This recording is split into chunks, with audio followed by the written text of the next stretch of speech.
Todo mundo, eu estou aqui presente também, você já me viu, só vou colocar em mute aqui para não perturbar. Imagina, Tá por ótimo. favor, fique à vontade. O Tá ótimo. Bruno, então te pedi perguntar, podemos gravar essa nossa conversa? Podemos gravar, Joia. por favor. Eu, Mas se vamos fosse lá. você, pedia um NDA.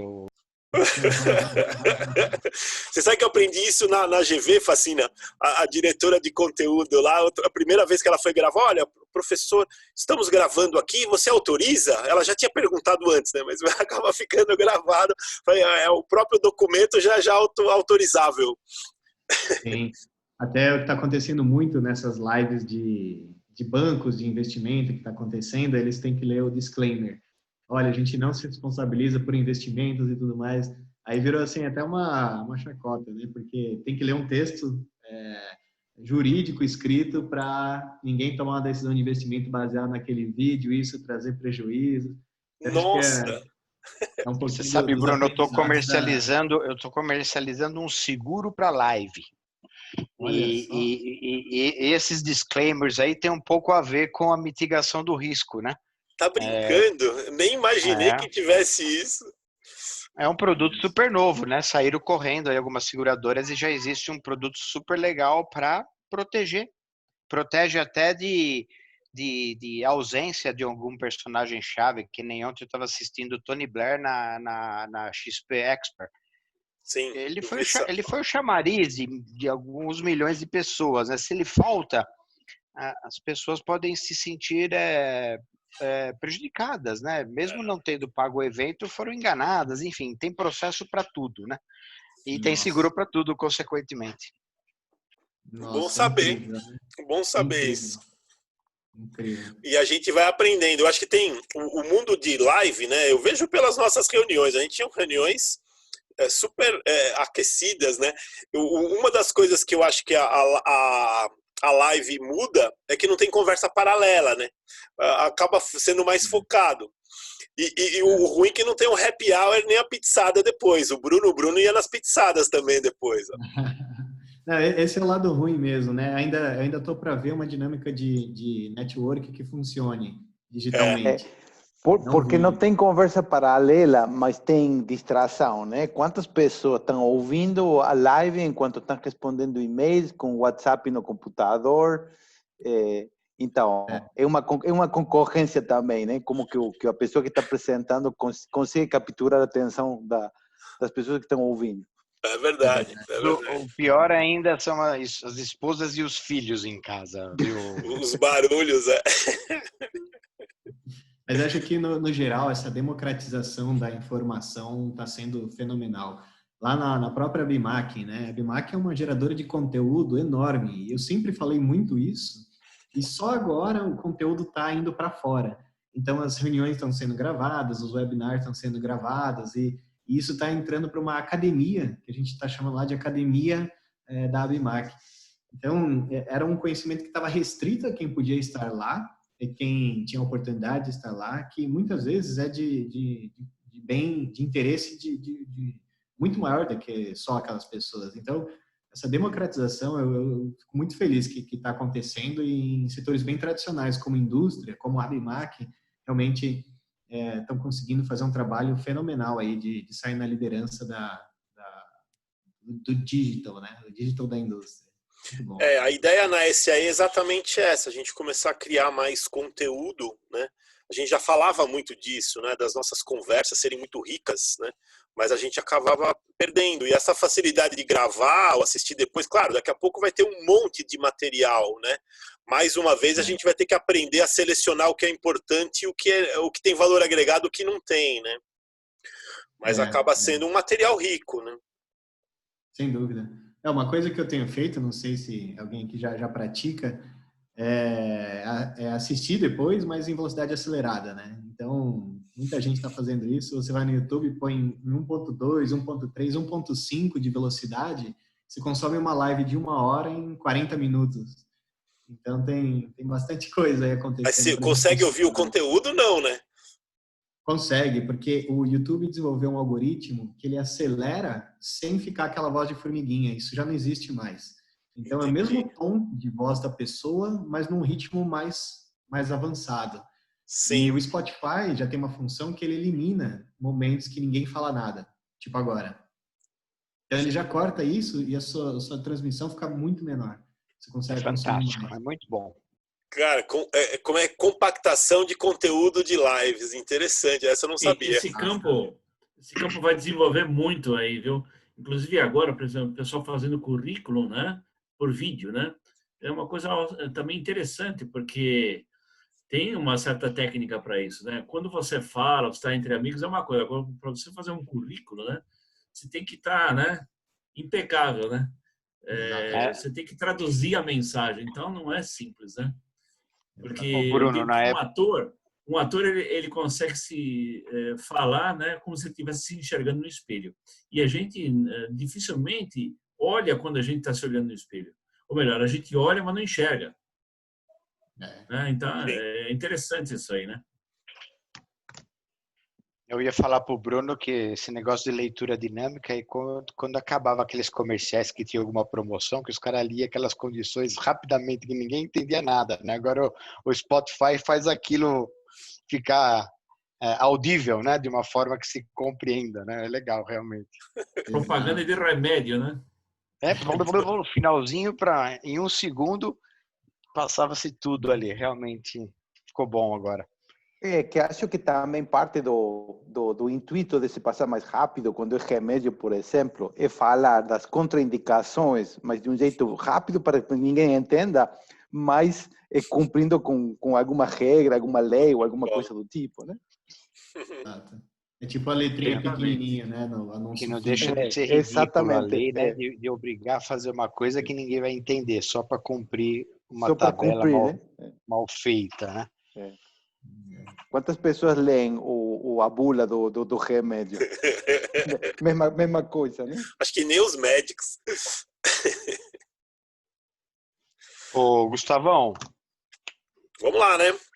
vamos Bruno. convidar o Bruno porque aqui acho que também não sei se eu vou conseguir ficar todo o tempo como o Zé. Eu também não queria deixar vocês esvaziados aqui, mas estou super curioso para ouvir o Bruno aqui. O que vocês acham? Podemos Não, acho que a ideia, em termos de tempo, né? O Bruno tem preparado quanto tempo, Bruno? Olha, eu preparei uma apresentação mais rápida para a gente focar nas perguntas, tá? E bater Perfeito. um papo mesmo. Então, eu queria usar 20, 25 Você construiu ela no minutos. Spotify, Bruno? Não, porque eu acho que o valor mesmo dos webinars, principalmente gravados, vão ser o bate-papo que a gente vai fazer aqui. Cada um tem uma pergunta, cada um tem um ponto de vista, e essa é a parte rica. Então, eu queria fazer uns 20, 25 minutos, passar um pouco rápido mesmo, e a gente começa a conversar. Acho que aí tá a maior parte do valor. Perfeito, perfeito. Vamos lá, Bruno. Você está com o comando aí. Aqui faço as boas-vindas aí em nome do Grupo de Operações Industriais Conectadas da SAE Brasil, né? E espero que acompanhe aqui. Peço que todo mundo coloque os microfones em mudo, né, para deixar concentrado. A princípio está tudo tranquilo aqui. Vou fazer o mesmo também. Bruno, por favor, a apresentação é tua. Excelente. Beleza, pessoal. Boa noite. Obrigado aí pelo tempo de vocês, pela oportunidade. Eu vou apresentar aqui como eu Olá, falei, boa noite, gente. Oi, Jorge. Boa noite. Ô, Bruno, desculpa te cortar aí, meu. Imagina. Boa noite. Uma voz conhecida entrou agora. Uma voz conhecida, tudo bem, José? Viu? Bruno, será que você me daria 30 segundos? Lógico. É o seguinte, bom, em primeiro lugar, boa noite a todos. E, em segundo lugar, e não menos importante que o boa noite, primeiro agradecer muito a presença do Bruno em atender nosso convite, né? Faz tempo que eu não vejo o Bruno, acho que muitos de vocês já fazem tempo que não veem o Bruno, né? E vamos aproveitar, né, gente? Vamos aproveitar essa oportunidade de ter o Bruno conosco, essa jovem voz da manufatura, né? Que está tentando empurrar a gente para frente, né, Bruno? Um grande abraço para você, Bruno. Continua. Sucesso para todos. Obrigado, gente. Vamos lá. Excelente. Muito obrigado, Jorge. Bom, então a dinâmica aqui, eu queria combinar isso aí mesmo. Eu vou passar um pouco rápido para a gente concentrar nas perguntas. Mas, ao mesmo tempo, se sentirem interessante começarem a perguntar durante a apresentação, a gente pode ir parando também. Então, o que a gente vai apresentar é um pouco do trabalho aqui da Peerlustre, é o conceito, é um novo conceito de supply chain que a gente está colocando, baseado principalmente no compartilhamento de produção para a parte de usinagem. Logicamente, é um conceito que ele vai transcender a parte de usinagem, o processo de manufatura por usinagem, mas a gente está focado agora nesse momento aí, para depois expandir para outros processos de manufatura. Então, o que a gente viu, quando a gente faz uma foto, né, um pouquinho antes aí do Covid, sobre o supply chain, basicamente a forma que é feita era a mesma forma que era feita há muito tempo. Então, tanto a parte de homologação dos fornecedores, algo muito manual, muito física, né? Equipe se deslocando para conhecer um novo fornecedor, para entender as capacidades de um fornecedor, é algo que mudou muito pouco. Lógico, a gente teve uma evolução nas normas, nos processos, mas no fim do dia o processo, a base era muito semelhante ao que foi feito há décadas atrás. E também a estratégia que o pessoal de suprimentos adotou e de supply chain foi focar a maioria das carteiras em 3 ou 4 fornecedores para cada carteira. Então, a gente vê isso muito em usinagem, é uma grande empresa que compra usinados para o seu MRO, para uso em sua linha de produção, acaba concentrando todo o seu volume em 3 fornecedores com um fluxo de trabalho bem analógico. Então, troca de e-mails, telefonemas, muitas vezes, assim, a digitalização pouco encostou nesses relacionamentos. Então, essa é uma foto aí de como a gente enxergava o supply chain até pouco tempo atrás. E aí chegou nossa chacoalhada aí, muito doída para alguns e muito doída para as pessoas, mas para algumas coisas ela veio trazer um impacto positivo. E na manufatura ela entrou muito bem. O impacto aí do coronavírus aí que a gente está vivendo até agora, ele deu uma sacudida e mostrou que o supply chain no mundo, em geral, ele tem diversas falhas. Então, quando a gente começou a sentir as paradas de fábricas na China, isso já começou a impactar todo o comércio e o mercado global. Então, empresas na Europa, nos Estados Unidos, no Brasil já começaram a sentir. E lógico, quando realmente a pandemia veio para o resto dos países, a dor foi muito maior. Então, o que começou a acontecer? Fornecedores começaram a falhar por não ter pessoas, por ter uma fragilidade financeira ou por qualquer outro desses fatores que a gente passou. A gente começou a ver pessoas saindo, empresas saindo do mercado ou pelo menos desligando temporariamente sua capacidade de produção. E aí começou a faltar peça, começou a faltar produto, não falando só de usinagem, mas com foco em usinagem. Eu tive vendo uma live também de um diretor de uma indústria de alimentos falando que, poxa, uma das principais conclusões que eles tiveram nessa crise toda é que eles não olhavam o segundo, terceiro e o quarto tier do seu fornecedor. Então, você homologa seu fornecedor e você não está tão preocupado em entender se os fornecedores dele e os fornecedores dos fornecedores dele têm uma estratégia robusta. Então, realmente, no momento que você teve essa queda, ficou um pouco mais viva isso. E aí também o pessoal foi para casa, muita gente levou o desktop para casa, algumas empresas que são um pouco menos digitais, um pouco mais tradicionais, a gente viu esse movimento de o pessoal sair com um computador físico, né, e levar para casa, às vezes a empresa pagando táxi, enfim. Mas teve uma movimentação de máquinas, literalmente. E aí você está, de repente, em casa trabalhando, você não consegue ter acesso à visita em campo, você não consegue ter uma série de dinâmicas que você tinha antes para cuidar do seu supply chain. Então, faltou ferramenta. No começo, faltou até ferramenta de videoconferência. Depois, logo, a gente se adaptou. Mas hoje, a gente entende que falta ferramenta para você homologar um novo fornecedor. Bom, esse é o cenário aí. E a gente realmente continua enxergando aí que uma linha pode parar por uma peça muito simples. Falando mais um pouquinho agora em usinagem, falando em peças de manutenção, de MRO, se um fornecedor pequeno falha, você para a sua linha de produção. Se você precisa de um dispositivo, um gabarito, alguma outra peça, você corre o risco de parar uma linha de produção e, logicamente, que isso está sendo muito mais potencializado num momento como esse. Se você tem 3 fornecedores só e de repente um desses fornecedores tem um problema baseado nessas experiências aí que a gente viu na crise, você pode estar numa situação muito complicada. E, de fato, a gente começou a sentir isso. Empresas começaram a ligar para a gente e relatar, desde fornecedores que saíram do mercado, que faliram, até fornecedores que não conseguiam operar por falta de mão de obra. E aí, de fato, a oportunidade ficou colocada.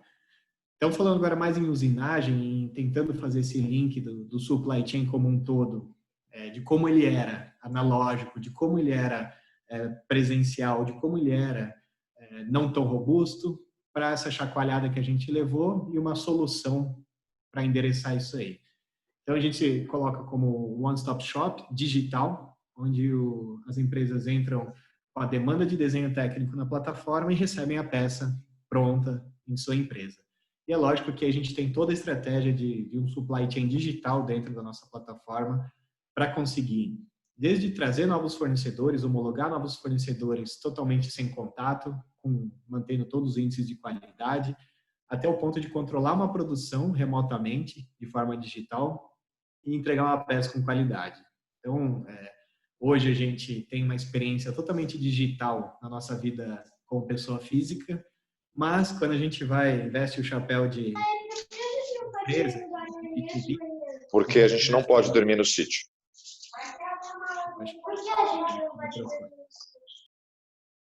Perfeito. Quando a gente vai para a pessoa jurídica, de fato, a gente esquece de ferramentas digitais, esquece de processos mais fáceis e acaba muito no feijão com arroz. Bom, e a gente entrega, então, toda essa experiência digital de você comprar uma peça de forma online, você poder entrar numa plataforma, fazer o upload do desenho, receber a peça, acompanhar a produção dela, acompanhar a qualidade de forma totalmente digital. E aí a gente começa a comparar um pouquinho, né? Em relação à flexibilidade, um supply chain do modelo tradicional é muito pouco flexível. Você tem seus 3 ou 4 fornecedores homologados. Se você precisa aumentar muito rapidamente ou diminuir muito o seu volume de produção, não existe muita margem de manobra. O que não acontece no supply chain, numa rede, numa plataforma como a Peer Industry. Aqui, como a gente está trabalhando em rede, são vários fornecedores conectados, é muito fácil aumentar ou diminuir demanda em um curto espaço de tempo, porque a rede ela reage, ela tem um tempo de resposta muito menor. E aí a gente trabalhando em rede, buscando mais empresas e a especialidade de cada empresa, a gente se compara aí no modelo tradicional, onde no supply chain tradicional você tem poucos fornecedores especialistas, porque você tem uma obrigação de ter poucos fornecedores. Você precisa de 3 ou 4 fornecedores só, porque você tem um custo muito grande de gestão de fornecedores, de homologação de fornecedores e tudo mais.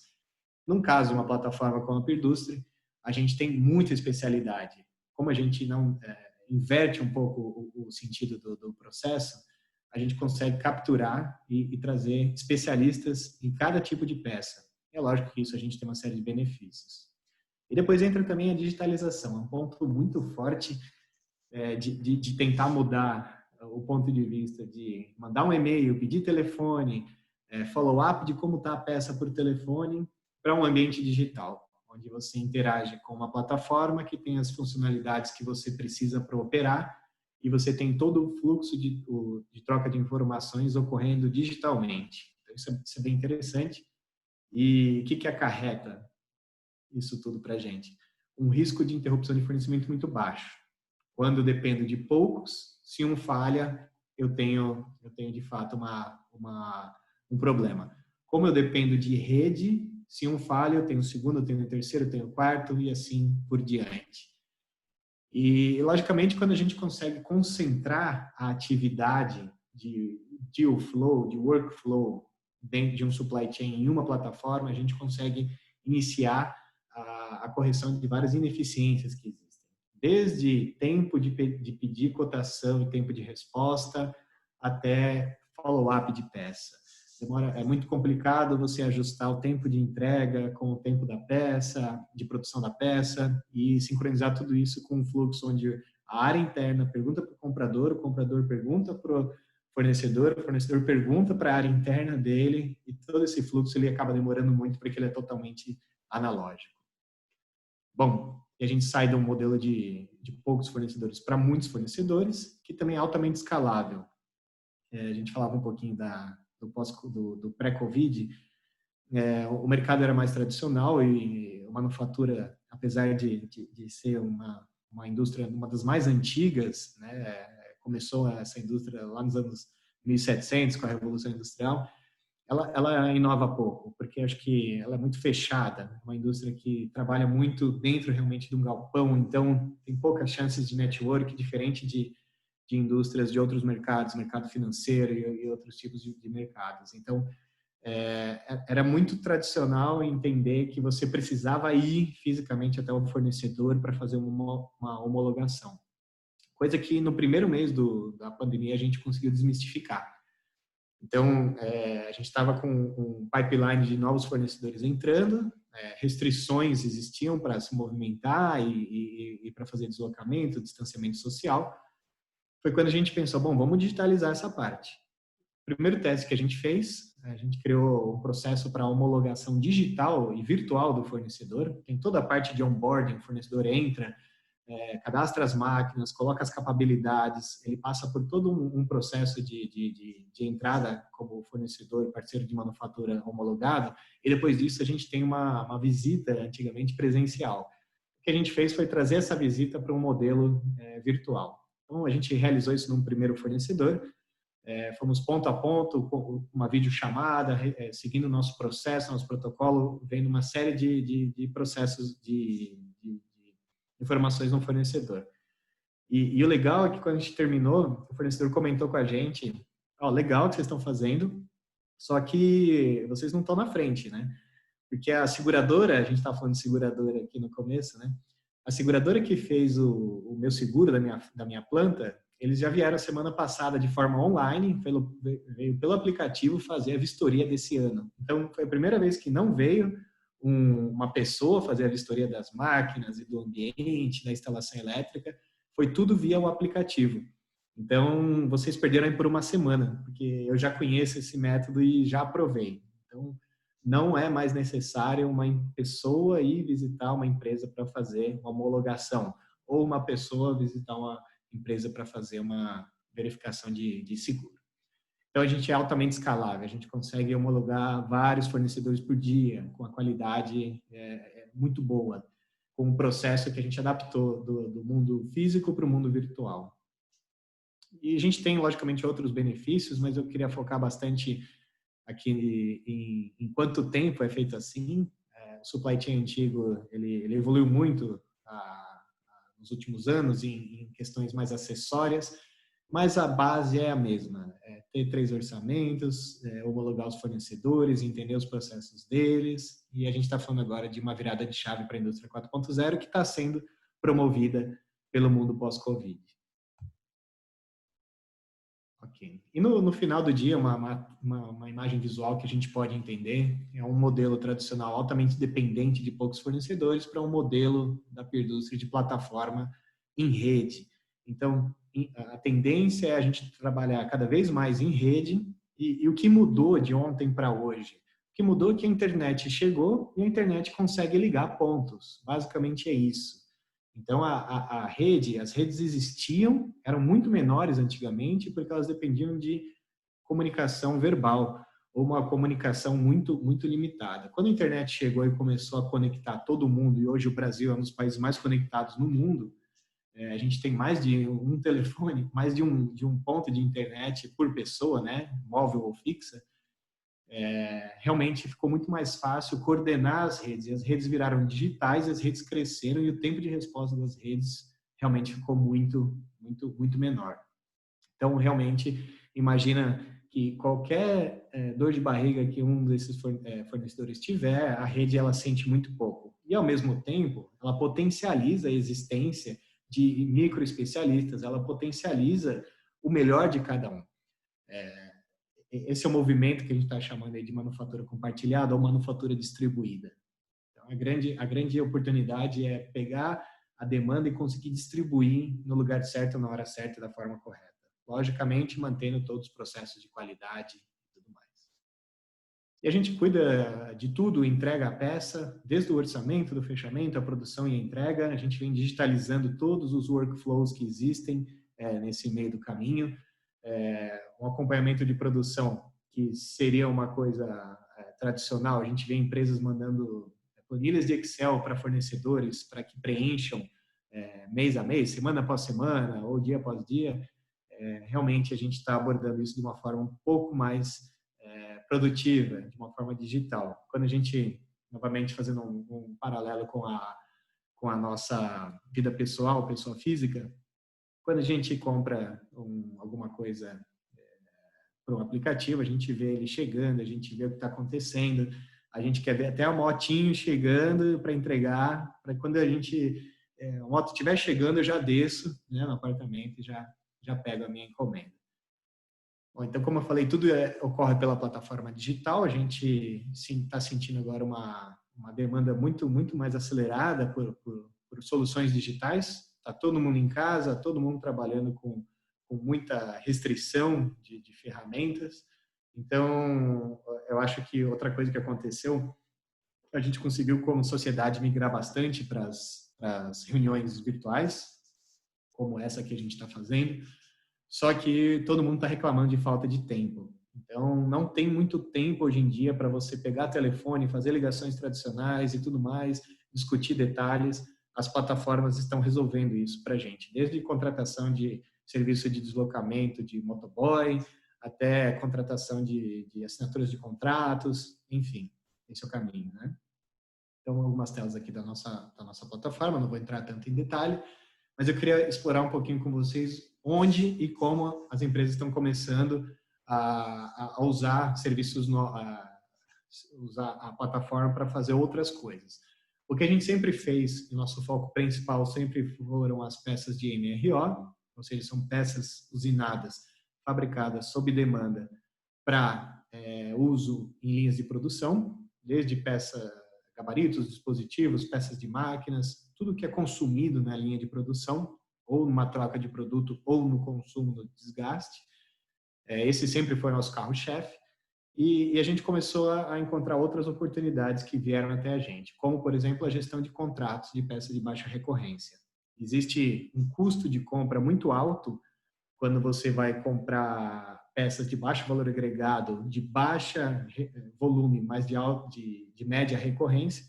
Então, o mercado ele aprendeu a fazer um modelo que chama contratos de fornecimento, onde o que acontece? Basicamente, o cliente ele faz uma cotação da peça com 3 fornecedores. O fornecedor que ganhar, ele vai receber um contrato para fornecer, sob demanda, aquela peça por aquele preço durante o ano todo. A maioria dos contratos são fechados em 12 meses.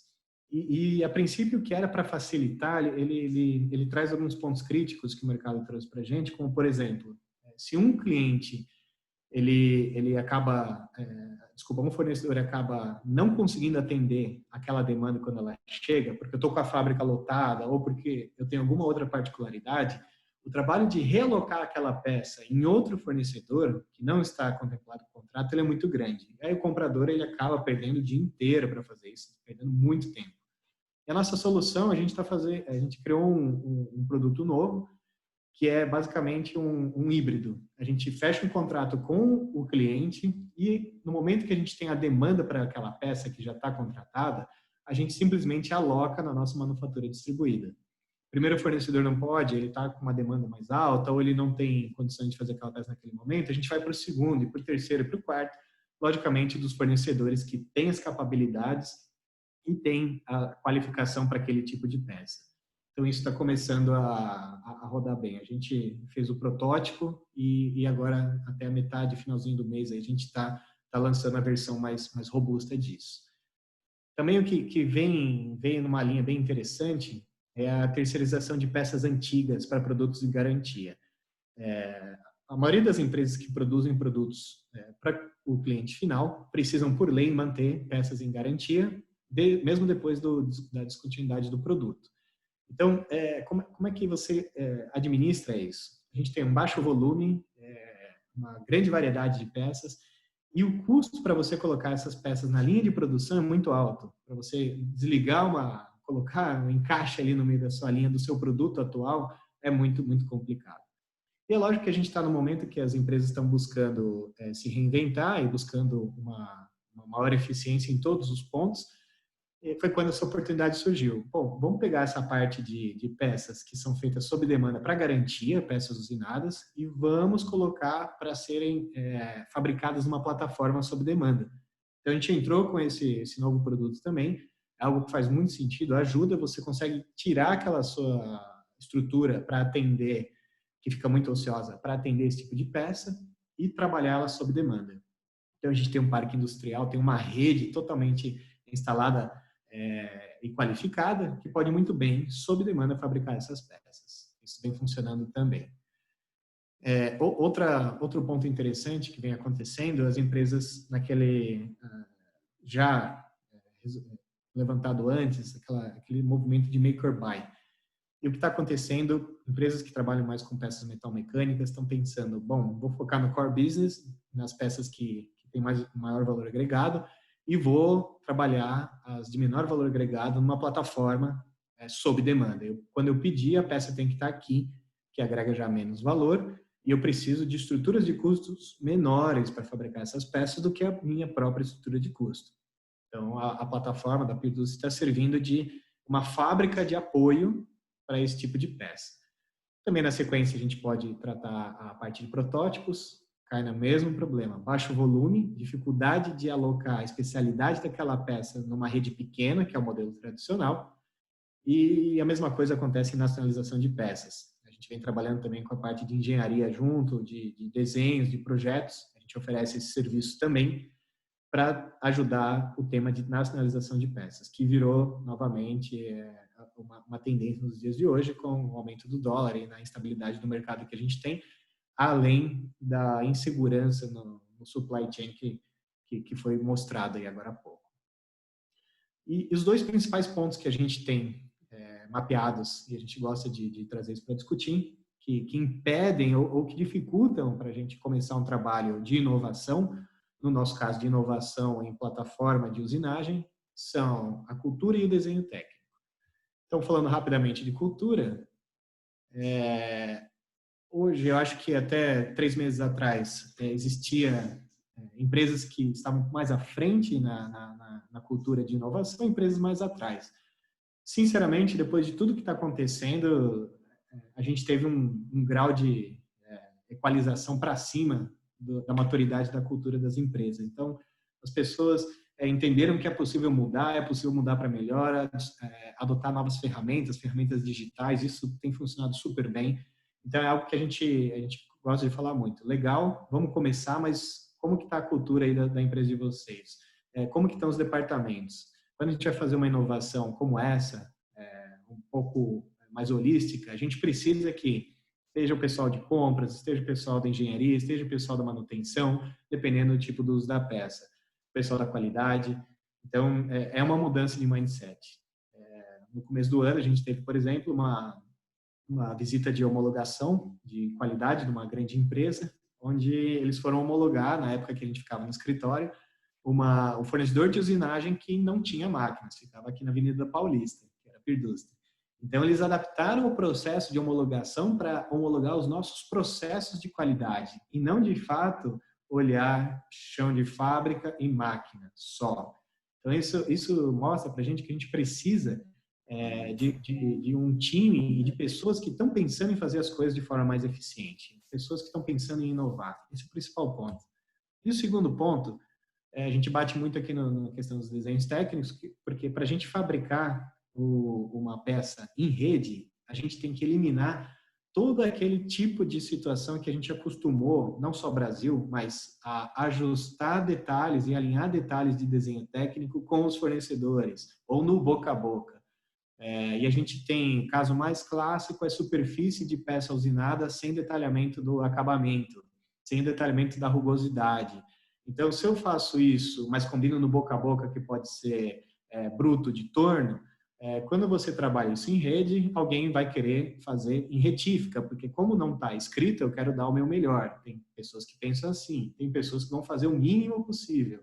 Então, a gente tem um trabalho de equalização a gente chama de tradução de desenhos técnicos para a realidade do mercado.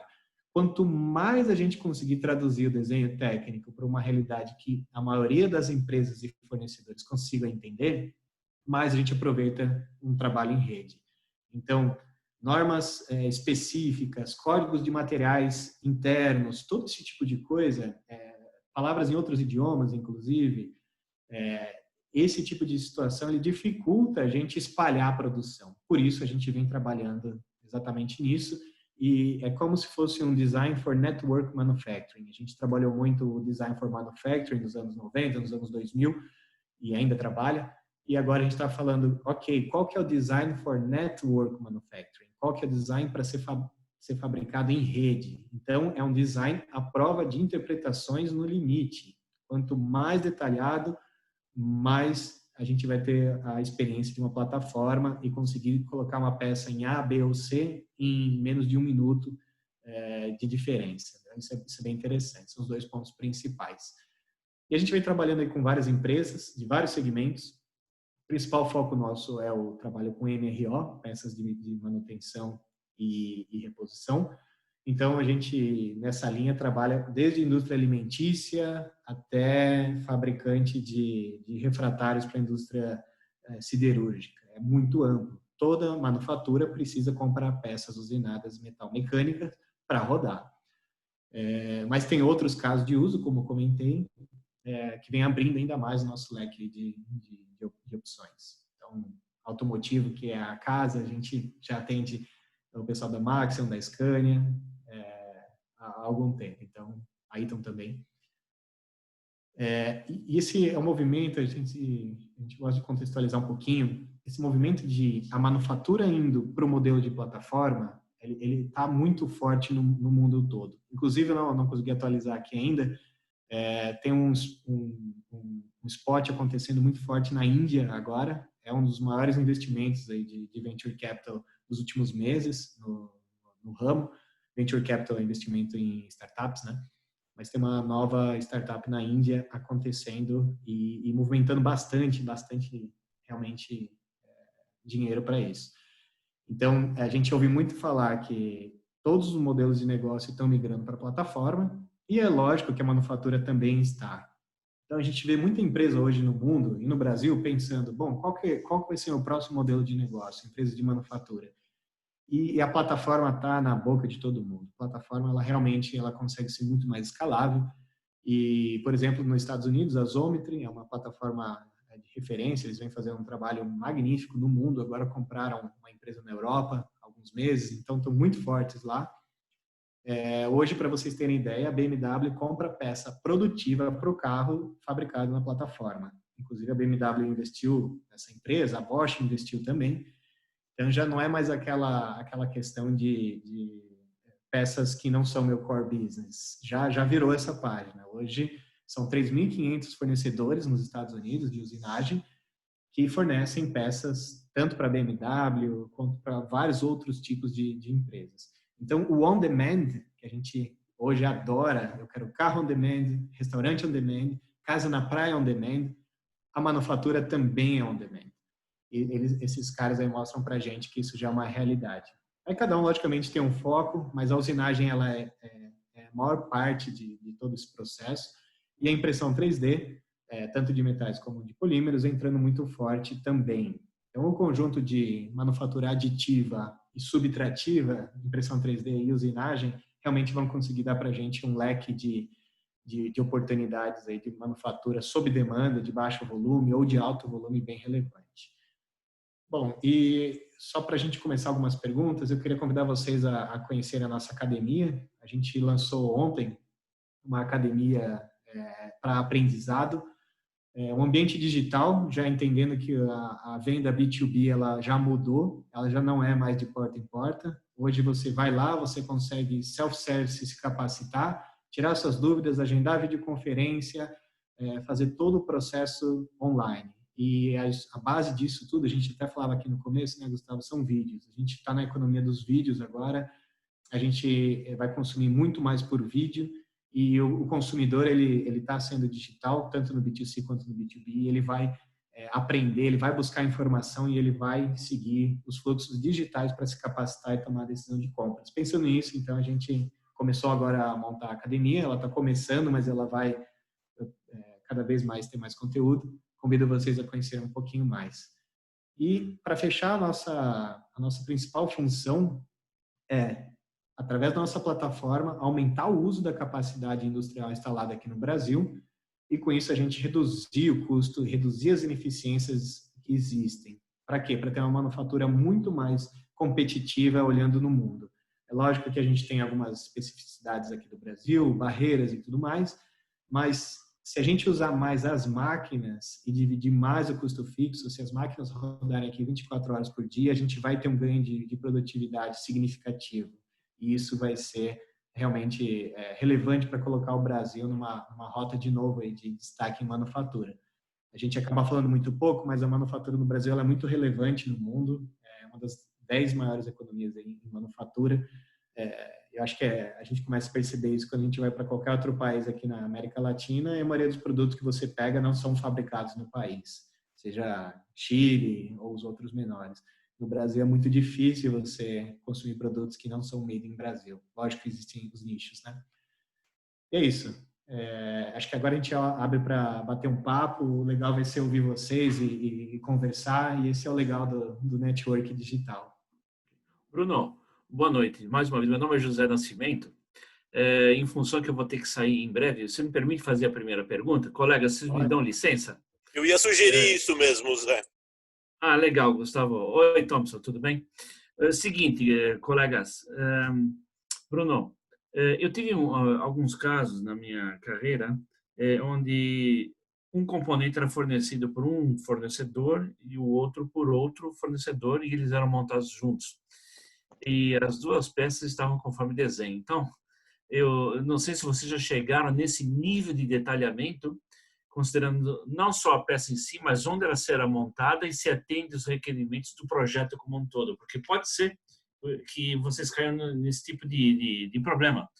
Eu vi os desenhos de engrenagens, né? O meu hobby, vou dizer assim, e eu tive na minha várias vezes alguns casos assim, porque um fornecedor tinha um processo de fabricação, o outro, e embora atendiam o desenho, porém questões de medição, questões de refinamento, detalhes mesmo, e não considerando a montagem final, não atendia o produto final. Então, essa é uma pergunta que eu queria fazer. E a segunda, esse peer é uma indústria nacional, é um consórcio internacional? O que é isso aí?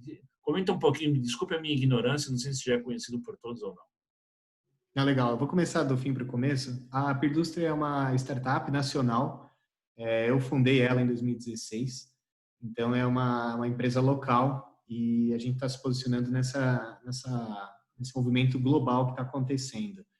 Tá? Então, mais ou menos nessa linha a nossa atuação. Em relação à peça seguir desenho, mas não dar montagem, eu acho que realmente a gente está falando de algumas questões que vão além da fabricação, né?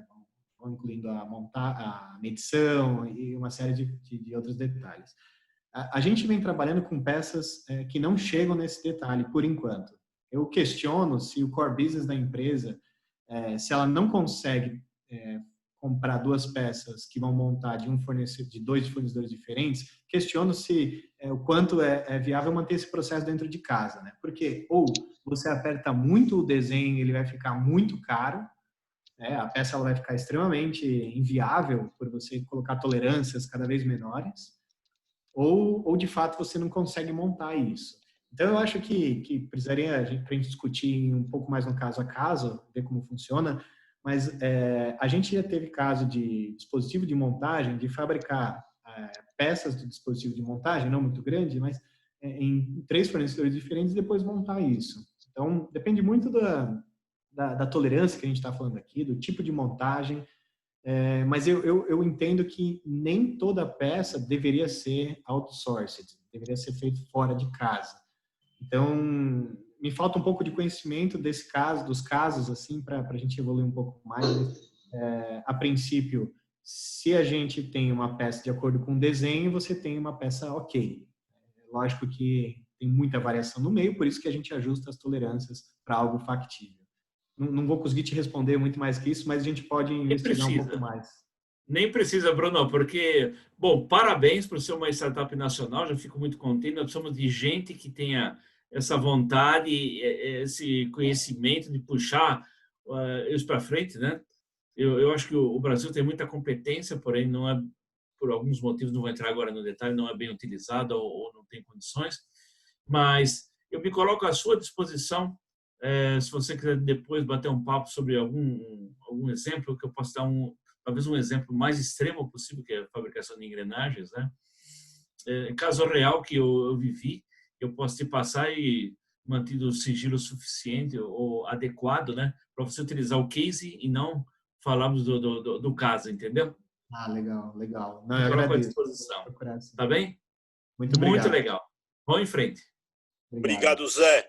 O Bruno, sugestão do Christopher, você tirar a apresentação para aparecer você mais, inclusive na gravação aí. Boa ideia. Alguém mais alguma pergunta? Alguma não, temos várias, por favor. Pessoal, eu vou ter que sair. Boa noite, muito obrigado, Gustavo e o Jorge. Parabéns aí para a iniciativa mais uma vez. Colegas do COIC, boa noite. Boa noite. Um abraço, Zé, obrigado. Vez. Boa noite, parabéns, viu? Boa noite. Boa noite, abraço. Ficou bom, vocês pararam de ver a apresentação aí, né? Estamos te vendo com destaque agora, excelente. Ótimo.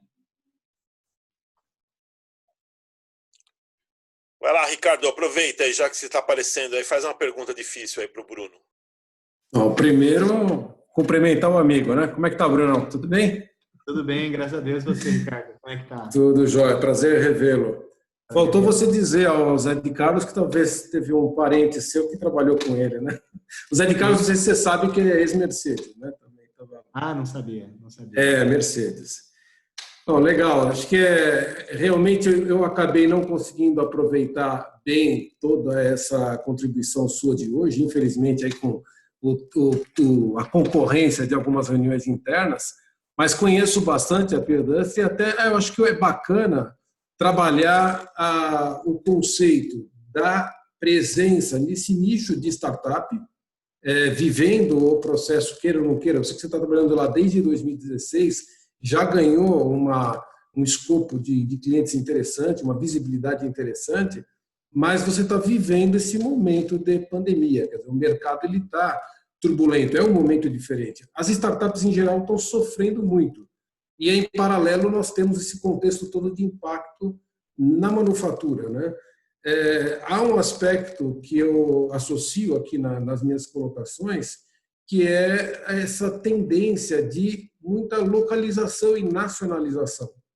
Como é que você vê o impacto desse processo de localização e nacionalização para o teu negócio, em especial nesse momento de alavancagem que você ainda vive, né, dentro desse processo de 16 para cá? Ótima pergunta. Eu acho que o legal que está acontecendo para a Peerdustry nesse momento, acho que as startups que estavam engatilhadas com modelos digitais para vários segmentos, elas conseguiram aproveitar algo tão ruim como a pandemia para se catapultar. E é o que está acontecendo com a gente. A gente teve aí um dos melhores resultados da nossa história no mês passado. Então, a quantidade de empresas buscando a nossa solução, ela também foi histórica, porque o que ocorre não dá para fazer como faziam antes. Literalmente, você não consegue fazer da mesma forma o que você fazia até algum tempo atrás. E pegando um gancho na nacionalização de peças, a gente acaba entregando uma ferramenta que é um auxiliar muito, muito forte para a produtividade desse processo. Como que é o modelo tradicional? Como que você faria há um ano atrás? Você quer nacionalizar uma peça, você iria até um fornecedor ou chamaria o fornecedor, discutiria a peça fisicamente, detalharia alguns desenhos, faria algum teste e todo esse processo que ia levar um certo tempo. No nosso caso, hoje, por exemplo, entrou em contato uma empresa às 5 da tarde, amanhã às 9 já tem uma reunião técnica com a engenharia para começar a estudar uma peça. Ou seja, é muito mais rápido, né, usar o método digital. E depois que isso é feito, para a gente usar nossa habilidade de trazer o que o cliente precisa para um modelo de desenho manufaturável em rede, depois disso já não tem mais barreira nenhuma. A rede está pronta, ela está montada, está querendo trabalhar. Então, eu acho que o tempo que você leva e o custo tanto de desenvolver, de ir atrás, de trabalhar uma série de conexões offline, torna-se muito mais eficiente. Então, o time to market, ele torna muito, muito menor mesmo. Então, é uma ferramenta que a gente não olhava tanto para isso e agora o mercado adotou como uma ferramenta de nacionalização de peças. Muito bom, obrigado. Acho que o Thompson quer falar. Tudo bem, Thompson? Vamos lá. Bruno, tudo bem? Assim como o Ricardo também já conhecia a sua história, legal ver você aqui. Eu fiquei realmente pensando como estaria a Peer Industry agora nesse momento, né, de pandemia. Então, eu fico feliz aí de saber que vocês aproveitaram também esse momento aí para realmente mostrar para as empresas o que é valor, o que dá para fazer diferente. Uma coisa que eu sempre fico curioso quando eu penso na solução de vocês, eu consigo ver dentro de um aspecto Lean a parte de experimentação, comprovação de hipótese, quer dizer, reduzir esse lead time. Para eu ter certeza que o caminho que eu estou fazendo é certo ou errado, eu vejo um valor enorme. Quer dizer, algo que é o que você falou, poderia demorar meses num diálogo, agora de repente pode demorar minutos ou segundos para a gente já saber se dá certo ou não dá. Quer dizer, toda essa parte de manufatura aditiva, tudo mais que está associado, o fato de poder usinar mesmo o produto final e já conseguir visualizar como seria, mesmo que isso custe um pouco mais caro no primeiro momento, mas o quanto ele vai encurtar o teu lead time, quanto vale isso, né, do ponto de vista de experimentação e comprovação de hipótese. Então, realmente eu vejo um valor enorme. Uma coisa que ainda me dá um nó, que aí talvez você possa me ajudar, veja, eu não quero ser muito duro aqui, mas responda se você quiser, é a questão de quando a gente fala de um produto seriado. Quando você me fala algo que está em série e eu penso em supply chain, eu não consigo olhar para isso sem pensar que vai aumentar o tempo total dessa cadeia e, naturalmente, vai aumentar o lead time, vai aumentar o custo inerente desse processo maior. Provavelmente você tem alguma resposta, mas assim, fique à vontade de como você quer explorar essa minha pergunta, porque eu ainda não consegui vislumbrar isso numa cadeia futura para um produto realmente seriado. Você até fez um comentário aí de exemplos da BMW e tal, mas eu queria entender um pouco mais se isso não era um carro único e de repente uma coisa de customização, ou se realmente é algo que está em volume e que vale a pena mesmo dentro desse networking que você está falando. E eu devolvo para você, então, aí, Bruno. Não, legal. É uma ótima pergunta. Em primeiro, o time to market ele é muito, muito interessante. A gente teve um caso de novamente, um cliente buscando uma experimentação de um produto no mercado e não tinha tempo para moldar a linha de produção, enfim, para criar alguma condição diferente do seu dia a dia. Então, é muito fácil você simplesmente contratar peças sob demanda, colocar no mercado, testar o mercado está ok, e aí você vai tomar a sua decisão de como você vai continuar com isso. Isso é tão fácil quanto já vai ser você imprimir uma peça, né? Então, realmente a manufatura ela está cada vez mais muito próxima de ser totalmente digital. E aí, já pegando um gancho, a resposta para a gente ter um supply chain para seriados totalmente em rede, ela vai vir junto com o desenvolvimento da indústria 4.0 como um todo. Onde a gente vai chegar? A gente vai chegar onde as máquinas sensoriadas vão estar passando dados de produtividade, de ociosidade e tudo mais para essa inteligência, e essa inteligência vai conseguir alocar em tempo real a produção. E não só a produção, o fluxo de logística de matéria-prima, o fluxo de logística de ferramentas, falando mais da usinagem, né? Todo esse fluxo. Acho que é mais fácil imaginar o modelo hoje para peças não seriadas, a indústria ela vende a peça. Quando a gente está falando de um modelo de peças seriadas, a plataforma ela teria um outro business model, mas o conceito é parecido. Talvez é mais fácil a gente fazer um paralelo de um exercício que a gente está fazendo para um outro mercado, para uma indústria que veio conversar com a gente. Então, várias indústrias vêm e falam, não, dá para fazer isso na minha indústria, no têxtil, dá para fazer isso no alimentos e tudo mais. Então, por exemplo, em alimentos, o que acontece parte da produção já é comanufaturada, já existe o termo co-packer, co-manufacturing, isso é muito normal em vários outros segmentos, medicamentos, alimentos e tudo mais, têxtil, inclusive. E como que é hoje? Hoje é um departamento físico de pessoas que estão trabalhando o desenvolvimento de novos fornecedores e depois ajustando oferta e demanda na mão, com Excel. E é isso que a plataforma vai fazer. Ela não vai, de alguma forma, virar um intermediário ali no meio. Ela vai ter uma inteligência suficiente conectando informações das máquinas, da oferta e talvez lá da ponta da demanda, que ela vai tomar a decisão de falar, a máquina tal produz isso, despacha um caminhão com tal matéria-prima que está nesse fornecedor para essa empresa, daqui 2 dias o tratamento térmico já vai passar um outro veículo para levar para o tratamento térmico, que o lote vai ser otimizado com todas essas peças da região, porque ela já está vendo o consumo na ponta, a plataforma já está vendo a demanda sendo consumida online numa loja virtual, vamos supor assim. Então, esse é o próximo passo. A plataforma ela vai transcender muito mais do que simplesmente entregar a peça. Ela vai conectar com algoritmos com muito mais inteligência, sensores nas máquinas e basicamente a máquina vai receber informação do que ela deve produzir. E quem vai gerenciar isso são as plataformas de manufatura. As fábricas elas vão ter a função, na minha opinião, aí é uma visão mais futurista, tá? A manufatura ela vai ser muito comoditizada, cada vez mais comoditizada. E as plataformas que vão ser as responsáveis por orquestrar oferta e demanda. Então, no futuro, essa é a visão que eu tenho para o seriado. O seriado, não só olhando a manufatura em si, mas todos os insumos, toda a parte de logística, todos os outros processos que são necessários para que isso seja possível. Então, as plataformas vão cuidar disso tudo com fluxos digitais altamente velozes. Não sei se foi muito assim amplo, mas é como a gente vê. Pouco a pouco está começando, lá nos Estados Unidos, a fornecimento de peças diretas, de lotes grandes, já está acontecendo, não necessariamente tão digital como a gente está vendo que vai ser, mas para mim a tendência vai ser chegar dessa forma.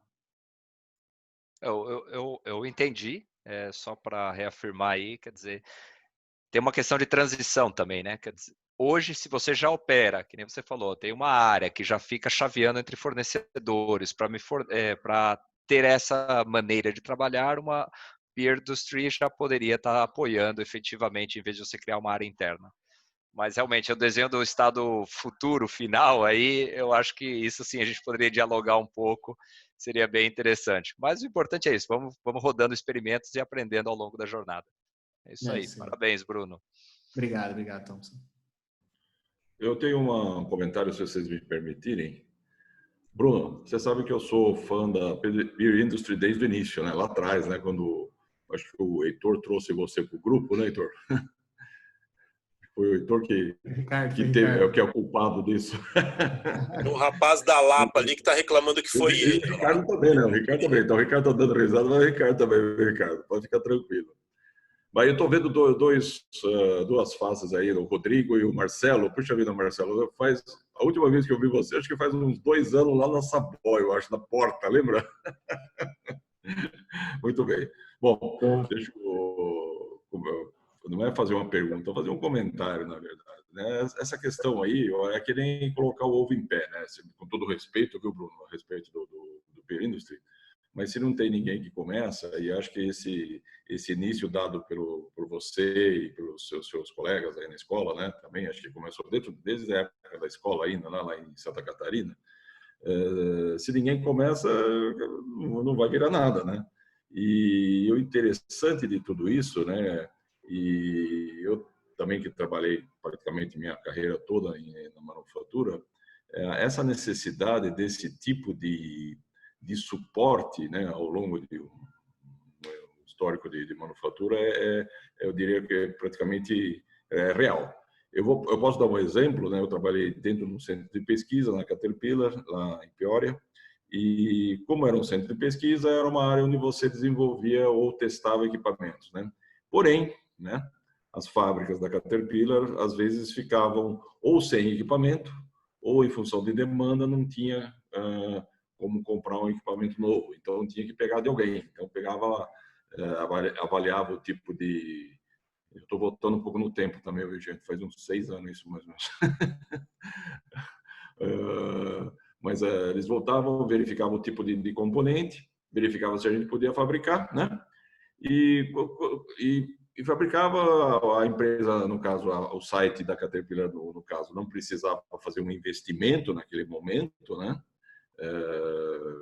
Lógico, né? Se essa demanda se mantivesse por algum tempo, sei lá, até uns 6 meses, aí de repente já justificava a aquisição de capital para fazer esse investimento. Mas quando não, ficava nesse esquema, né? Então, eu vi isso lá de uma forma assim mais no dia a dia, né? Mas nunca pensei isso de ampliar como uma forma de negócio do jeito que você fez. Eu acho que esse ineditismo, né, que tem a Peer Industry através de vocês e esse suporte que ele vem dando para a indústria e facilitando a vida de qualquer tamanho da indústria, desde de grande porte até de pequeno porte. Eu acho que essa é uma das saídas que a gente tem que aproveitar, tem que tirar alguns, vamos dizer assim, de repente, receios ou coisa parecida, de que será que isso funciona ou não funciona, e tem que testar, tem que avaliar, né? Eu tenho certeza que esses clientes que você mostrou num dos últimos charts seus, e você citou a BMW, né? Não tenho dúvida que são caras que testaram vocês e estão gostando, né? E vão embora. Eu acho que é uma solução, é mais uma solução, que nem você disse, César. É mais, dentro de todas as soluções que existem para a manufatura, é uma plataforma extremamente viável, né? Está comprovadamente viável isso, e é algo que a gente tem que aproveitar, né? E percebe-se, né, que você usa, querendo ou não, né, diversas metodologias oriundas da manufatura, né? Por exemplo, o Lean, né? Eu vejo aí o Christopher, né? Só vendo aí como que se aplica o Lean aí. Mas, na verdade, isso que se faz aí é um Lean perfeito, né? Na questão de supply chain. Para que você inchar em termos de parque industrial, sendo que você pode conduzir a sua manufatura para um outro site e isso sem onerar, né? Então, aí vai uma série de pensamentos aí que a gente pode ter, né? Eu só queria fazer esse comentário, agradeço de novo todos vocês e principalmente você, Bruno, que vem dar mais essa cutucada no sentido de relembrar a gente de que isso existe e, através do nosso grupo, gente, poder dividir. Pô, a gente tem, eu estou vendo aí, né, nesse quadro aí, pessoas que ou já atuaram ou ainda atuam em grandes montadoras, autopeças, que podem realmente alavancar isso, né? Obrigado. Eu acho que ficou destacado aqui a tua visão, Jorge, de você teve uma rede de empresas de confiança do próprio grupo, no caso já operando com compartilhamento, né? Acho que esse desafio já é muito grande por si só, né?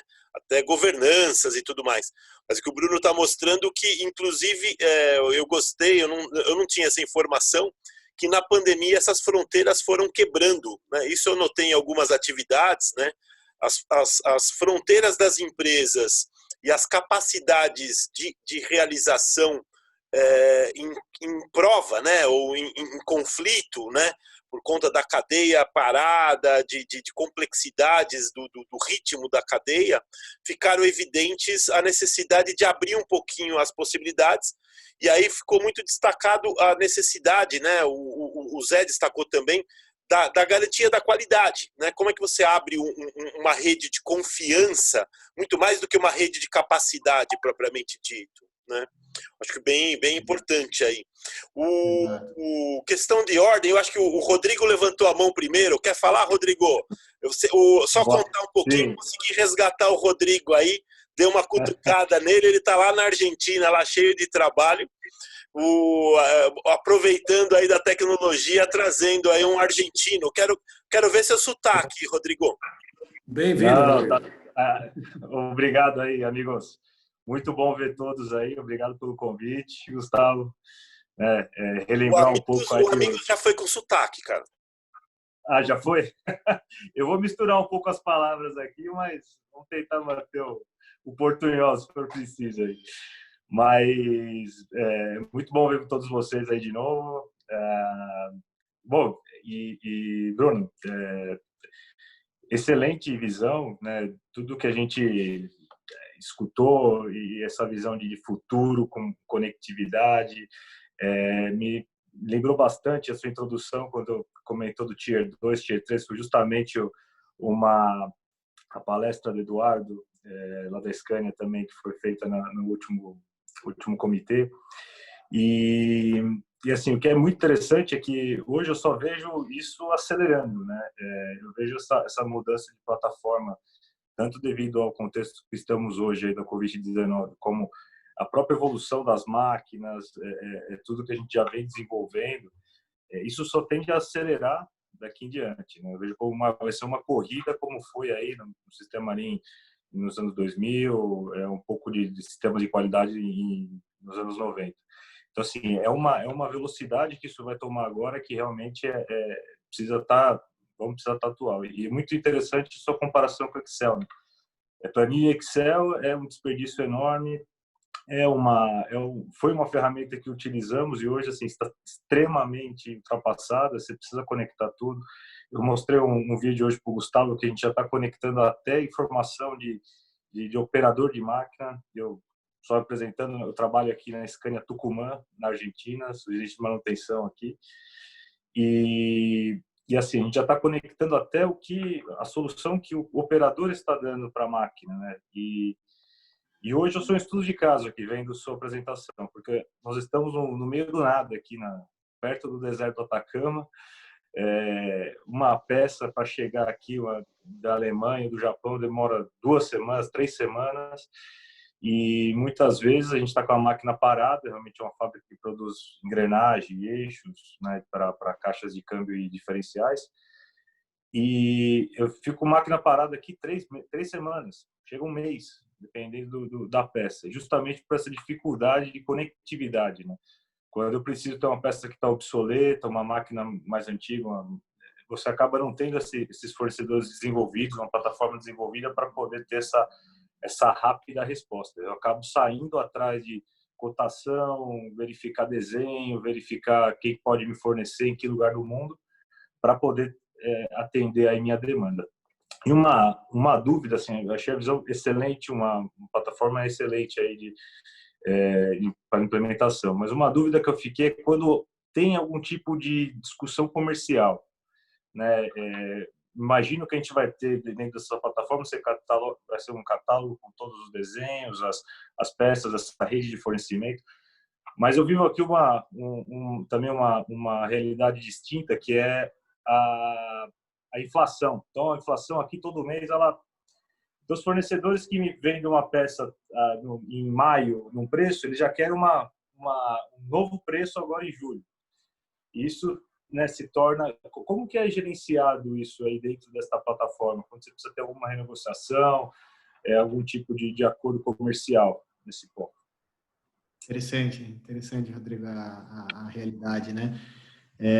No nosso caso, as cotações, os orçamentos, eles têm um prazo de validade, depende do tipo da peça, mas geralmente o ciclo de compra é muito curto, né, para as peças de MRO. Então, entre 5 a 20 dias, geralmente sai de orçamento para pedido. Então, passando isso, existe uma renegociação, eventualmente pode se manter o preço ou não, geralmente se mantém, né? Acho que a gente está com uma estabilidade grande ainda de inflação aqui no Brasil, então a gente não sofre muito com isso, mas basta clicar no botão e apertar renegociar, é bem simples mesmo. E a partir dali você põe um argumento, informa alguma coisa e a gente consegue de fato renegociar e conversar com quem está na linha de frente, né? Quem que é o fornecedor que foi escolhido para aquela peça. Então, tudo ocorre na mesma plataforma com um clique. É algo bem simples. Acho que era nessa linha, né, que você perguntou. Exato, mas porque você tem uma conectividade aí, tanto de até velocidade da entrega, mas se há alguma discussão comercial, algum tema comercial aí, poder ser tratado no mesmo ambiente, né? Isso agiliza. A questão do Excel que você colocou foi muito bem colocada, né? O Excel realmente ele trouxe um salto de produtividade enorme para a gente nos anos 90, mas realmente ele ficou offline. Então, acho que de lá para cá muita coisa andou e hoje a gente precisa de real time, de on demand. A gente precisa ter controle na mão de tomar decisão apertando o botão. Então, tudo tem que estar conectado, né? O fornecedor está conectado na nossa plataforma, o cliente está conectado e a gente atua no meio como mediador. Mas realmente os fluxos são bem rápidos e ocorrem muito dinamicamente. Eu só lembrei de um ponto da conversa que a gente teve aqui das últimas três apresentações, que se a gente parar para pensar com um olhar fora do que a gente conhece de manufatura, um olhar um pouco mais, como posso dizer, menos talvez poluído com todo o nosso know-how e toda a nossa experiência, a gente vê que faz muito sentido usar mais uma máquina. Eu conto isso porque eu me lembrei agora de um caso, uma indústria química entrou em contato com a gente, eles têm acho que 8 plantas no Brasil, e eles falaram, olha Bruno, a gente quer aprender como que faz manufatura compartilhada dentro de casa, porque eu não uso os reatores de diversas plantas. Cada planta usa o seu reator químico. Ou seja, se a minha planta está cheia, eu não uso a da minha outra planta. E a gente foi tentar fazer e deu tudo errado. Deu tudo errado, porque demora muito tempo para eu pedir um orçamento, aí pede muita coisa. Aí quando eu levanto toda a informação já não dá para usar mais. Como eu orquestro isso? Então, aí a gente começou, não é o nosso foco agora, mas eu tenho certeza que a manufatura em plataforma vai chegar para o ramo químico, e pode ser que a gente faça isso, ou pode ser que surja uma empresa especialista. Mas se a gente olha por cima, não faz sentido você ter vários reatores que não estão orquestrados entre si, e quem está pagando o custo de uma produção hora ociosa, hora no limite, é o seu produto. Então, eu acho que cada vez mais a gente vai entrar num mundo que não permite tais margens, da mesma forma que a gente, no passado, tinha muito mais luxo em algumas indústrias que o consumidor pagava, e hoje já não cabe mais esse luxo. Então, eu acho que o uso de máquina é o próximo item que a gente vai olhar para trás daqui a alguns anos e falar como que a gente tinha esse luxo de deixar uma máquina desligada, seja momentaneamente ou não. Porque até quando você... É fácil explicar, né? Quando você não tinha uma rede, você não tinha conexão, ok, você aceita. Mas agora a gente tem, né? Então, realmente, uma velocidade muito rápida que vai acontecer isso tudo e a conexão das capacidades Fabrício está em tona aí. Mas acho que o Marcelo tinha levantado a mão, né, Marcelo? Tudo bom? Tudo bem, Marcelo. Boa noite, gente. Eu estou num sítio office. Aqui o vento está muito, o Wi-Fi cai. Então, espero que vocês estejam me ouvindo bem. Bom, ouvir a todos, ouvir você de novo, Bruno. E como também já te acompanho há algum tempo, eu tenho uma curiosidade. Eu estou vendo um foco total em usinagem e eu me pergunto, né? Quais são as barreiras para vocês evoluírem para outros processos industriais, né? Além de usinagem? Eu ouvia você lá há tempo já falando de interesses de outros segmentos, né? E por que ainda hoje só usinagem, né? Foco total em usinagem. Quais são as barreiras para outros processos entrarem na plataforma? Muito boa pergunta. Acho que indo pelo lado de Lean Startup, aí, que é o que a gente segue, Startup Enxuta, é uma questão, lá atrás a gente abriu o escopo para entender que tipo de segmento ia atender mais fácil, porque o que está por trás disso é o mindset das indústrias. Então, se você quer fazer, você vai e faz. Então, a gente quis entender qual indústria está mais propícia a mudar e qual indústria está mais travada no corporativismo e quer inovar menos, porque o pessoal está mais preocupado com sua promoção pessoal do que em fazer alguma coisa diferente. Tem setores que são mais ou menos carimbados por esse tipo de comportamento. Então, lá atrás, a gente sentiu mais aderência na usinagem. A usinagem já é um processo digital. Eu diria que hoje a impressão 3D é mainstream, todo mundo acha super legal, está nas faculdades, nas escolas, Mas a usinagem, ela é tão digital quanto, talvez um pouquinho menos, mas já é algo que a gente deveria ter entrado num hype assim tão grande quanto a impressão 3D. E pouco a pouco vai chegar lá. Hoje a gente vê muito vídeo de jovem falando de usinagem CNC, ao mesmo tempo falando de impressão 3D nos Estados Unidos e tudo mais. Então a gente começou por usinagem, por ser um processo um pouco mais fácil em sua digitalização e por ter um mercado muito forte no Brasil. E também por ter um parque fabril pulverizado. Lá nos anos 90, aquele movimento das montadoras virarem montadoras, você tirou as ferramentarias e todas as empresas de dentro, até se escreveu um artigo, né? A gente vê muito caso que a rescisão dessas pessoas geralmente foi até uma máquina para começar a usinar uma coisa para a própria empresa que ele saiu, isso nos anos 90. Então pulverizou muito, uma indústria que foi super pulverizada. E aí por isso a gente seguiu aí. Nosso objetivo é colocar de pé realmente a parte de usinagem e ter assim um market share enorme. De fato ser a solução mais relevante de usinagem antes de pensar em outras.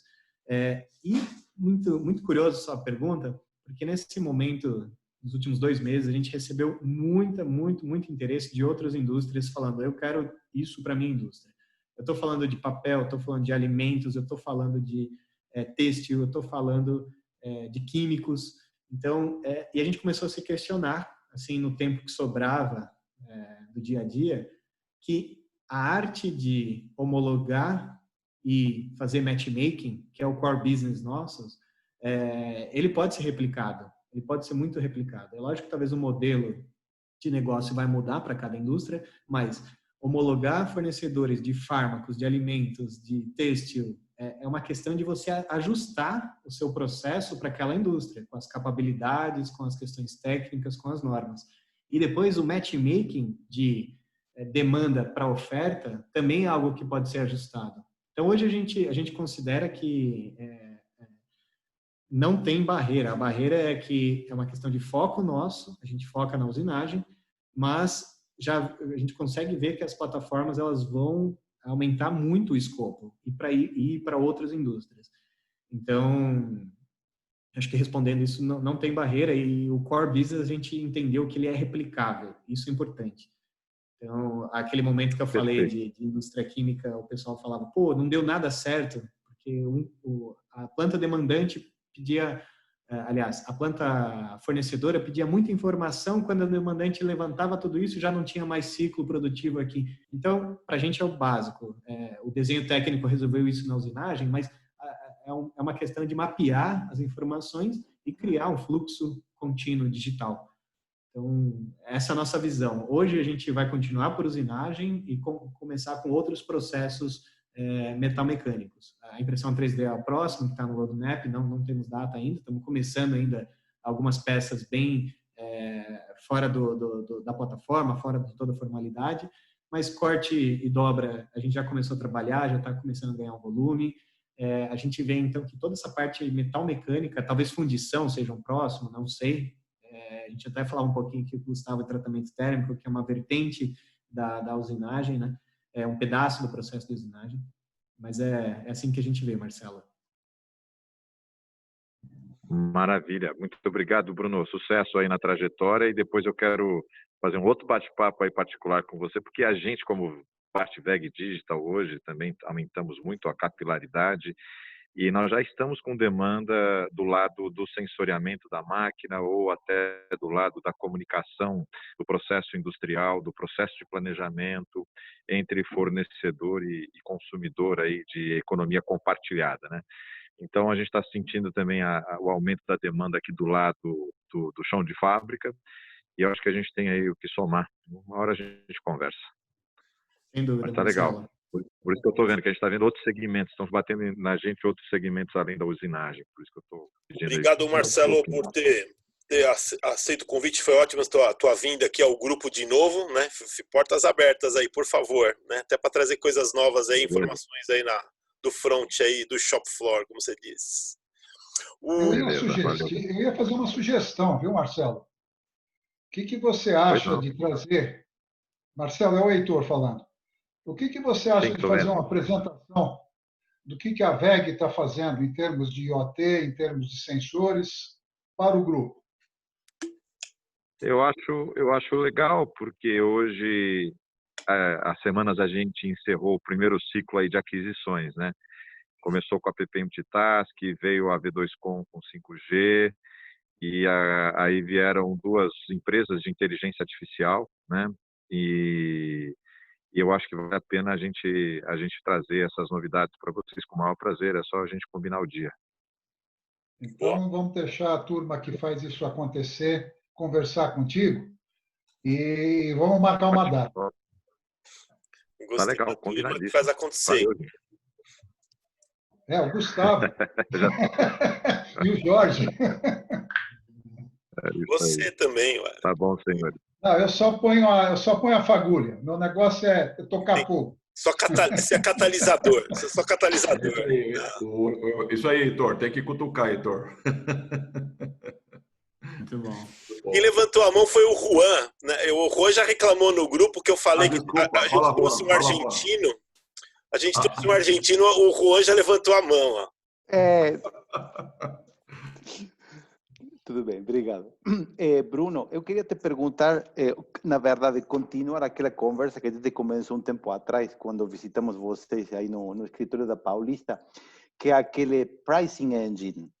Então, o meu caso é muito diferente do que o Christopher perguntou. Christopher focou muito na parte da produção seriada, e acho que o resto das perguntas também foram nessa linha.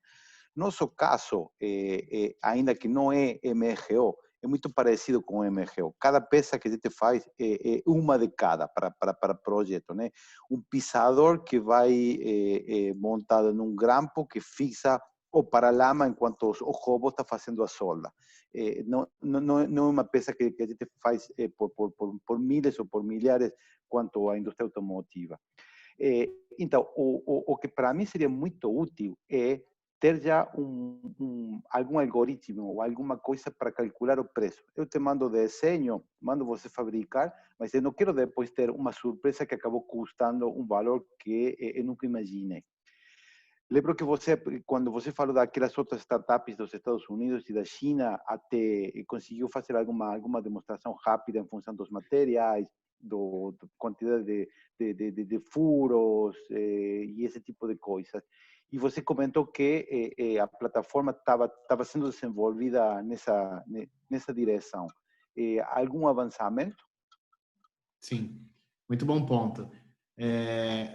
O que o Juan está falando é algo que é um gerador de eficiência para o processo assim, enorme. Então, hoje, só para pontuar, qual que é o fluxo? O cliente precisa de uma peça, pede para o fornecedor cotar, o fornecedor ele vai buscar preço de matéria-prima, preço de tratamento térmico, preço de logística, vai formatar um preço, vai estudar a taxa de remoção de material e tudo mais, e vai formalizar um preço para o cliente. O cliente vai avaliar, vai tomar uma decisão de compra, e talvez em 20, 30, 10 ou 40 dias ele coloca um pedido de compra. E aí o fornecedor começa a fabricar. O que importa, o que é interessante aí no meio do caminho, esse processo todo, ele não gerou valor para ninguém, né? Ele é um mal necessário. E o fornecedor, quando ele vai cotar o tempo de fabricação, ele vai usar o custo de uma hora a máquina, por exemplo, baseado sempre no limite superior, porque ele não sabe quando chegar o pedido qual vai ser a situação da fábrica dele. E para ele não tomar um prejuízo ou tomar uma decisão de não aceitar alguma coisa que ele já fez, ele coloca numa oportunidade financeira que vai ser interessante para ele, falando de usinagem, né? E o que o Juan está falando, a gente vai inverter isso aí. As plataformas estão invertendo todo esse processo. Você faz o upload da peça, sai um preço imediatamente, em menos de um segundo, é calculado com um algoritmo que ele está levando em consideração taxa de remoção do material, custo do material naquele momento, qual que é o blank do material disponível no mercado, e aí ele já dá um preço e fala, olha, é esse preço.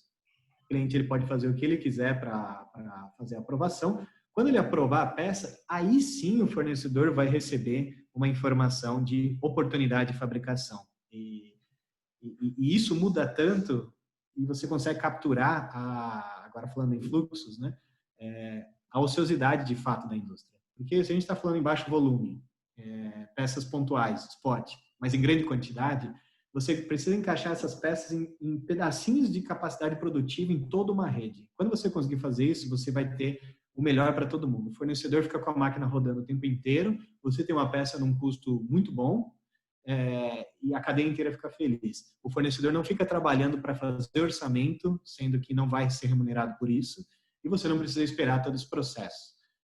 A gente começou esse trabalho, é algo que a gente está desenvolvendo agora, inclusive, esse algoritmo que vai conseguir trazer para a gente o preço em tempo real. É algo super interessante e core business para a gente, e dá para a gente fazer um paralelo com o movimento que ocorreu nos táxis, por exemplo.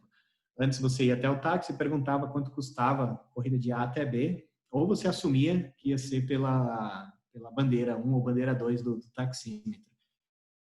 E ali tinha um custo associado de quanto tempo eu vou ficar parado. Na tabela do taxista já tinha uma média de quanto tempo ele fica parado no ponto de táxi esperando uma nova corrida, e então, logicamente, você pagava por uma não ociosidade. O que mudou? Com o aplicativo que trouxe a cotação instantânea, basicamente, de A até B, vezes trânsito, vezes demanda, ele te dá um preço, você sabe exatamente, antes de pedir, é a mesma experiência. Antes de você apertar, eu quero esse carro, você já sabe o preço. Isso otimizado numa rede de motoristas disponíveis, você praticamente não para mais seu carro. Você só tem que desligar o aplicativo para poder almoçar. Então, quando você não tem mais o tempo parado custando na corrida, as corridas ficaram mais acessíveis. Então, esse é o movimento que ele vai ser fenomenal para a indústria. E a gente está falando disso, cabe para tudo. Cost modeling cabe para tudo. Cabe até para corte, é muito mais fácil. Bitola da chapa por velocidade de corte é 2D, é simples, né? A gente colocar uma equação transparente que ambos os lados estejam satisfeitos. Usinagem é mais difícil, mas todo o processo, se a gente parar para pensar, ele pode ser modelado matematicamente em custo. E como que eu falo, a manufatura ela vai ser comoditizada cada vez mais. Então, esse salto tecnológico que a gente está trabalhando para dar, logicamente ele necessita de recursos, principalmente de desenvolvimento, e a gente está trabalhando isso numa velocidade um pouquinho menor do que a gente gostaria, mas a gente pretende logo entregar esse valor para o mercado. Logo, eu digo, até o final do ano. Que bom. Aliás, falando de corte laser, vou te mandar, já conversei com o Ricardo Molino, vamos encaminhar uma cotação para vocês. Legal. Ótimo. Mas é bem legal a gente pensar nisso. Fechando o negócio online aqui na reunião. É isso aí. Realmente, olha, parabéns aí, viu, gente? Valeu, Juan. Realmente é uma forma muito interessante de fazer negócio. Eu sei que tem um monte de cara de compras aí que poder... Você também é compras, né? O Facina também foi compras, tem outros aí que já foram compras. Mas até a forma de a gente comprar ou dividir está mudando, né? Está mudando tudo. Gente, eu não quero ser o chato, porque o coordenador da reunião em termos de ajuste foi o Gustavo, né? Mas e também muito menos querendo continuar explorando aí o Bruno, de repente ele tem algum compromisso. Essa era a vantagem da nossa pizza, né? A gente terminava as conversas na pizza depois. Mas eu queria abrir rapidinho. Isso, vai lá, Gustavo. Se o pessoal que foi convidado quisesse falar, o André, tem uma outra pessoa que eu vi que ainda está permanecendo aqui, que é Galaxy A70, né? O André quer falar alguma coisinha, André? Você que tem alguma experiência e conhece um pouquinho as operações aí? Bom, gente, boa noite para todos. Obrigado pelo convite do Bruno, aí do Gustavo. Eu acompanho a Peer-Industry há um bom tempo também. E eu sempre falei para o Bruno, olhando assim a floresta como fosse o macro, tem tanta oportunidade para ser explorada ainda, né? Eu venho de uma empresa bem tradicional de máquinas de ferramenta nacional e eu sempre aprendi nos processos da empresa, na forma da empresa pensar, que era muito focada de dentro para fora. Ou seja, você tinha, nas nossas reuniões de conselho, por exemplo, era sempre produto, né? A máquina, o produto. É claro, porque isso tem a ver com o cliente. Quer dizer, você está tentando descobrir qual é o que o cliente está, qual a expectativa do cliente. Então, para trazer para dentro, tem tudo a ver. Mas eu sempre achei falta, nas nossas discussões, de falar sobre modelo de negócio, não é? Tanto é que, ultimamente, eu tenho insistido bastante no nosso time de executivos, a nível de conselho de administração, para a gente ter uma cadeira no órgão, né, nesse nível, seja um cara full digital. Que o cara seja um cara digital, não de máquinas, não da indústria de manufatura, mas digital de ramos que sejam os mais avançados, seja o Google, seja LinkedIn, seja marketplaces. Esses caras podem trazer muita coisa bacana para a gente aprender com eles sobre modelo de negócio digital. Mais recentemente, a Home ela lançou no mercado eu diria que é um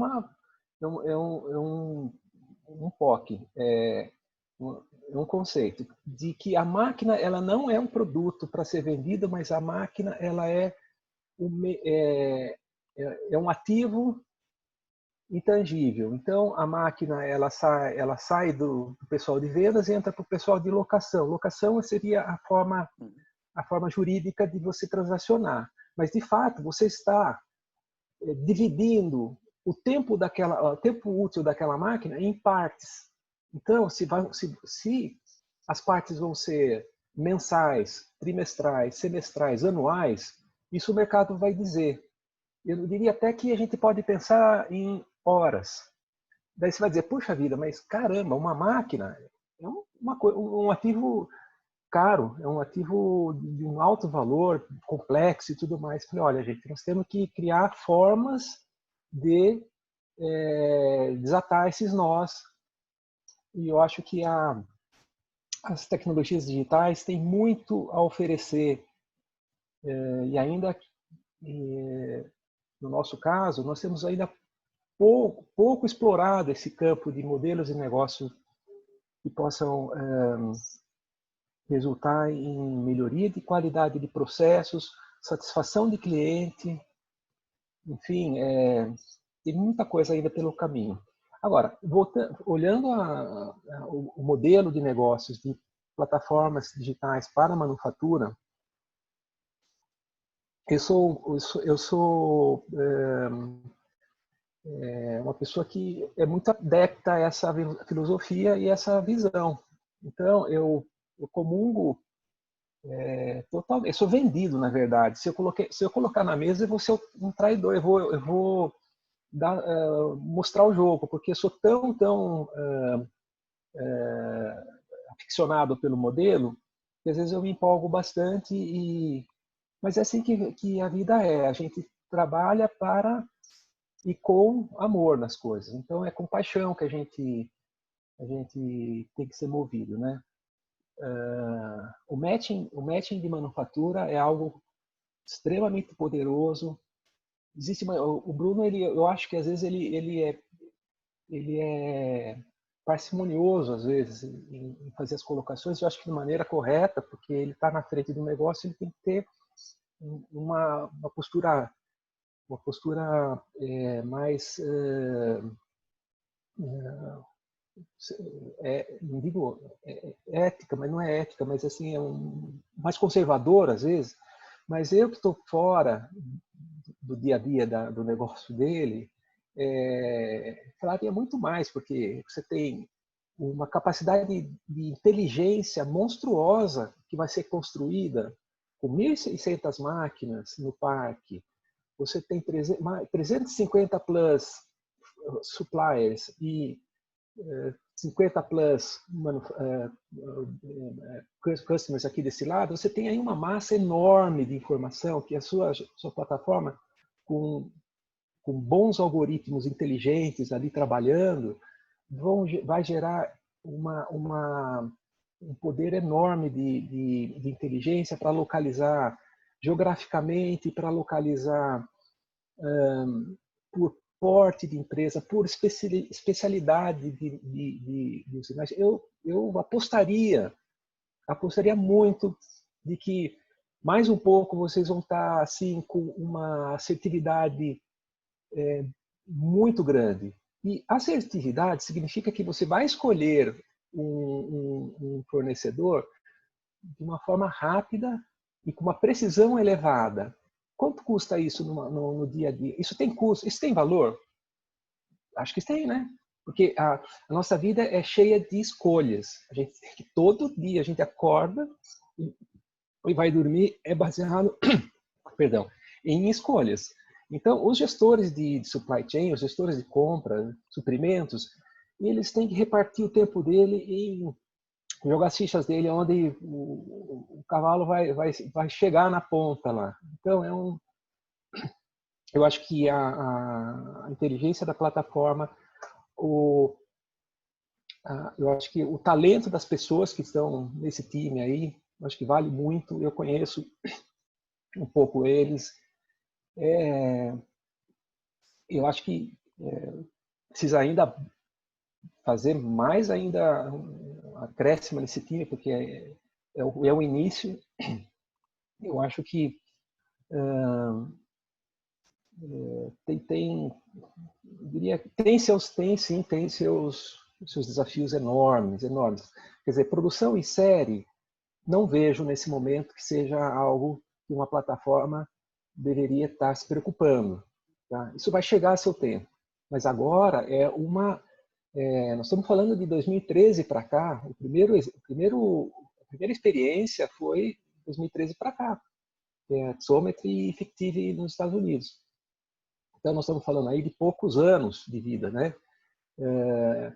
Então tem muita coisa para ser feita em lotes, em pequenos e médios lotes, a morrer.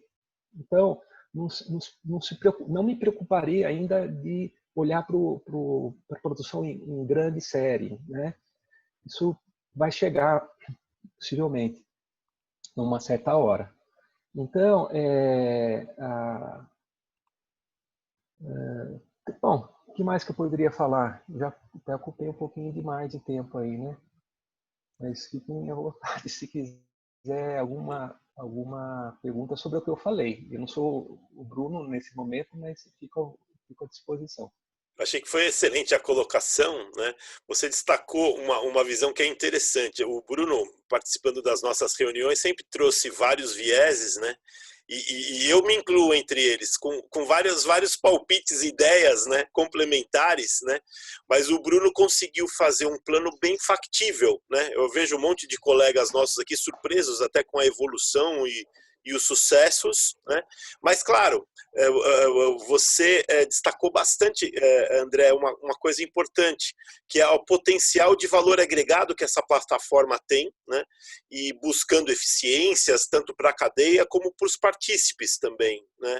E eu acho que o Bruno tem essa noção, e nós aqui da comunidade, né, que apoiamos bastante a iniciativa, temos até como adicionar, ou como indicar, ou como apoiar, ou como trazer, né, as oportunidades para essa evolução acontecer, né? Mas eu concordo que essa é uma plataforma a ser, eu diria assim, adotada e apoiada por todos nós, né? Porque ela é de valor de comunidade, né? De valor conjunto, né? Obrigado, André, pela colocação. Alguém mais quer colocar alguma coisa, falar alguma coisa? A gente estourou um pouquinho o tempo, mas acho que está valendo aqui. Talvez um comentário geral de que tem valido muito a pena fazer esse tipo de compartilhamento de conteúdo com pessoas do nosso network, do nosso comitê. Tem sido bacana. Nem sempre dá para atender, mas é uma prática que vale a pena continuar. Tem bastante coisa para a gente compartilhar. E, obviamente, fazer o elogio especial por fundo de tela do Thompson. É realmente o benchmark do grupo. Um abraço, Thompson. A gente pode fazer o torneio do cabelo mais bonito, do penteado, a roupa mais alinhada. A gente vai cada dia a gente faz um. Posso fazer uma pergunta? Luiz, fascina, eu tenho isso daqui como homenagem, tá? Depois vocês podem refletir como quiserem. Desculpa, posso fazer metafórico. Gustavo, posso fazer uma pergunta para o Thompson? Eu estou vendo aqui que tem o título aqui, né? Lean Institute Brasil, né, Thompson? Correto? Então, não, eu conheço uma pessoa chamada Bruno Batalha. Você conhece? Claro, está 10 anos no Instituto. É verdade? Eu trabalho há 16 anos no Instituto, o Bruno Batalha trabalha há 10, ele é de Lisboa, né? De Santa Bárbara do Oeste. Exatamente, fala para ele que a gente tinha um conjunto de rock e o pai dele era o baixista, eu era o baterista, viu? Ele não contou isso para você, contou? Não, né? E depois o Bruno também, o Bruno era criancinha, ele ia na chácara nossa lá e acompanhava. E depois o Bruno virou ele entrou também, ele acho que seguiu na carreira de baterista e freelancer, né? Tá bom, depois eu tiro o sarro dele. Obrigado. Pode deixar, André. Muito bom. Acho que essa é uma das coisas que a gente tem que voltar a aprimorar, inclusive escrever, né? Eu estava conduzindo muito como reunião de grupo e as pessoas que são convidadas precisam a ser apresentadas, né? A gente precisa melhorar um pouquinho essa apresentação de todos aí. Mas o Thompson e ele defende a bandeira do Lean, provoca pelo Lean. A gente adora as participações dele aqui com a provocação, né? Eu acho que realmente dessa visão aí. E agora com esses fundos de tela aí, bem sofisticados. É isso aí. Muito bom, gente. Jorge, faz um encerramento, por favor. Fecha, pode fechar, Gustavo. Não, por favor, fique à vontade aí, pessoal. Eu agradeço o Jorge fazer o fechamento. Tá, vamos lá. Gente, muito obrigado de novo. Bruno, parabéns. Eu não sei se vocês do grupo gostariam de... Não sei se o Bruno também pode dividir esse material que você apresentou, Bruno, pode? Posso sim. Inclusive a gravação pode ficar disponível aí para consultarem, pode liberar. Legal. Boa. A gente difundir. De repente pode. Fazer a expansão disso aí, muito bom. Bom, gente, de novo da minha parte, fiquei muito feliz aí com conseguir pegar o Bruno aí nesse meio dessa maluquice aí, conseguimos em 10 dias colocar o Bruno uma live dele aí, né? É isso aí. Muito bom. Não sei se a gente tem alguma programação aí para frente, nas próximas semanas ou daqui a 2 semanas novamente. Quem tiver alguma sugestão, gente, por favor, vamos fazer aí, ou vocês mesmos, né?